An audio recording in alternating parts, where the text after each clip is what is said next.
Hello everyone, আসসালামু আলাইকুম। ভীষণ মজাদার একটা রেসিপি আপনাদের সাথে আজকে শেয়ার করব।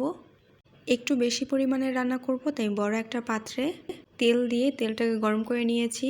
কয়েকটা আস্ত গরম মশলা দিয়েছি।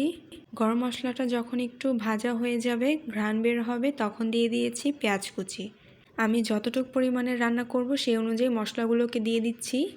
আপনারা আপনাদের পরিমাণ মতো দিয়ে নেবেন। আস্ত কয়েকটা রসুন দিয়েছি, বড় সাইজের একটা টমেটো দিয়েছি, আর কয়েকটা কাঁচামরিচ দিয়ে এখন নেড়েচেড়ে ভালোভাবে ভেজে নিব। এই রান্নাতে এইভাবে রসুনটাকে কেটে আস্তভাবে দিলে খেতে খুবই ভালো লাগে। সব কিছু যাতে একটু তাড়াতাড়ি নরম হয়ে যায়, তাই আমি দিয়ে দিয়েছি স্বাদমতো লবণ, দিয়ে দিয়েছি পরিমাণ মতো আদা রসুন বাটা।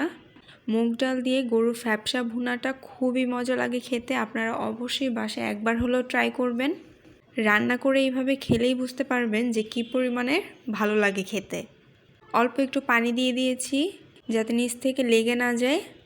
এখন দিয়ে দিচ্ছি পরিমাণ মতো হলুদের গুঁড়া, মরিচের গুঁড়া, ধনিয়ার গুঁড়া আর জিরার গুঁড়া দিয়ে দিতে হবে। এই রান্নাতে রেগুলার আমরা যেই মশলাগুলো ব্যবহার করে থাকি সেগুলো দিয়ে দিলেই কিন্তু হয়ে যায়। আলাদা করে অন্য কোনো মশলা দেওয়ার প্রয়োজন হয় না। এখন সব কিছু একসাথে আমি নেড়েচেড়ে মিশিয়ে নিচ্ছি। মশলাটা যাতে খুব সুন্দরভাবে কষানো হয়ে যায়, তাই এখন ঢেকে রেখেছি। আর এদিকে আমি মুগ ডালগুলোকে ভেজে পানি দিয়ে ধুয়ে রেখেছি। গরুর ফ্যাপসাগুলোকে কেটে একটু সেদ্ধ করে নিয়েছি। সেদ্ধ করে নিলে ভালোভাবে পরিষ্কার করে নেওয়া যায়। এদিকে দেখতেই পাচ্ছেন কি সুন্দরভাবে মশলাটাকে কষিয়ে নেওয়া হয়ে গিয়েছে।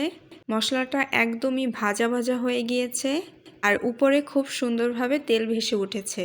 মশলার কালারটা দেখে কিন্তু বোঝা যাচ্ছে যে রান্নাটা কী পরিমাণের মজা হবে।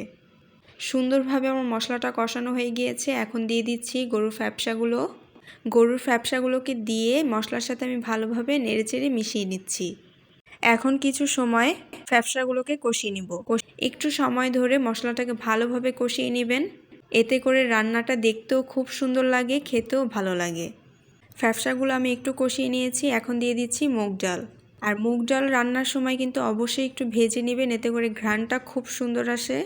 সব কিছু একসাথে আমি ভালোভাবে নেড়েচেড়ে কষিয়ে নিব। এখন কিছুক্ষণ আমি ঢেকে কষিয়ে নিয়েছি।